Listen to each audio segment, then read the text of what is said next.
Vous êtes-vous demandé pourquoi les renouveaux spirituels s'estompent parfois?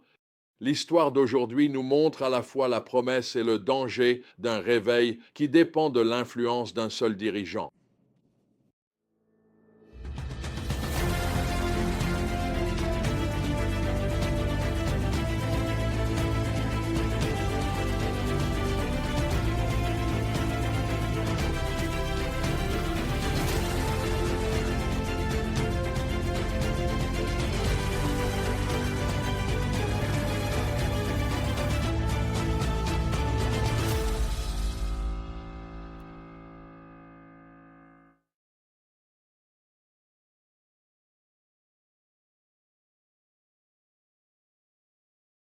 Le cœur de ce passage révèle comment Dieu n'abandonne jamais son peuple, même lorsque celui-ci l'abandonne.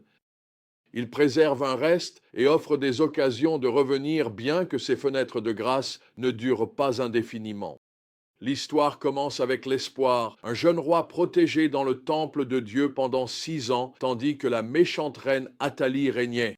Lorsque Joas monte alors sur le trône à l'âge de 7 ans sous la direction du prêtre Jéhoïada, un véritable changement commence. Il conclut une alliance comme peuple du Seigneur, le temple de Baal est détruit, le culte véritable est rétabli et le temple du Seigneur est réparé.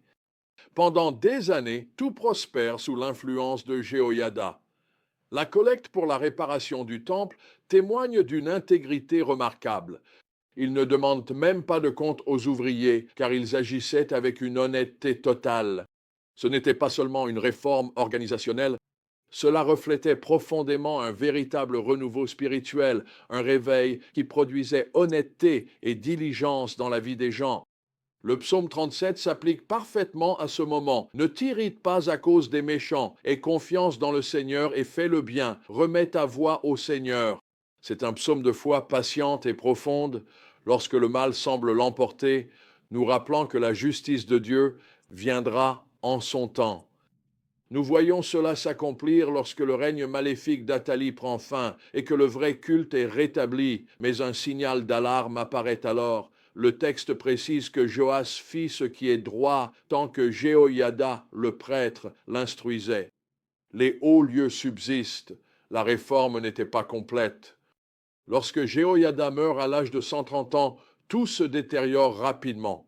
Le même roi qui avait restauré le temple de Dieu écoute désormais des officiels qui l'amènent à l'abandonner. Il se tourne vers l'idolâtrie, ignorant les prophètes que Dieu envoie pour les avertir.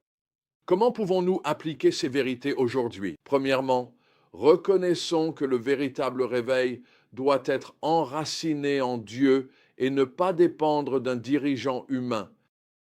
Deuxièmement, comprenons qu'une réforme partielle indique souvent que Dieu n'a pas terminé. Il y a quelque chose de plus profond qu'il veut accomplir dans nos vies. Nous voyons souvent lors des réveils que Dieu opère de véritables changements, mais nous croyons à tort qu'il a terminé alors qu'il veut encore aller plus loin. Le premier grand réveil en Amérique en est une illustration puissante.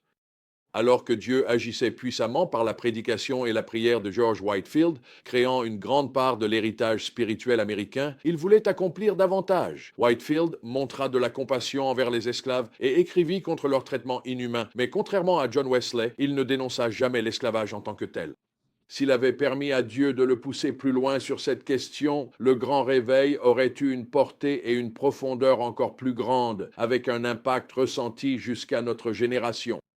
Dans chaque mouvement de Dieu, nous devons continuellement lui demander de sonder nos cœurs pour y déceler les domaines que nous n'avons pas entièrement abandonnés. La question n'est pas seulement de savoir si nous avons vécu un réveil, mais si nous laissons Dieu nous emmener plus loin dans ses desseins. Troisièmement, il faut comprendre que l'héritage spirituel doit devenir une foi personnelle.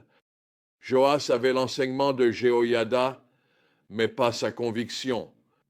C'est d'une importance cruciale si nous voulons que le réveil se poursuive dans la génération suivante. Et quatrièmement, faites attention aux petits compromis. Ils annoncent souvent des problèmes plus graves à venir. Et enfin, souvenez-vous que la patience de Dieu face à notre foi vacillante révèle son désir de restauration. Cette histoire nous montre pourquoi l'œuvre du Christ était si nécessaire. Les réformes extérieures et le leadership humain, aussi pieux soient-ils, ne peuvent pas changer les cœurs. Seul Jésus en est capable. Lui seul peut transformer nos cœurs et nous permettre de persévérer dans la fidélité. La question n'est pas de savoir si nous pouvons maintenir le réveil par nos propres efforts. C'est de savoir si nous laisserons Dieu nous transformer de l'intérieur et prolonger le réveil qu'il a commencé en nous.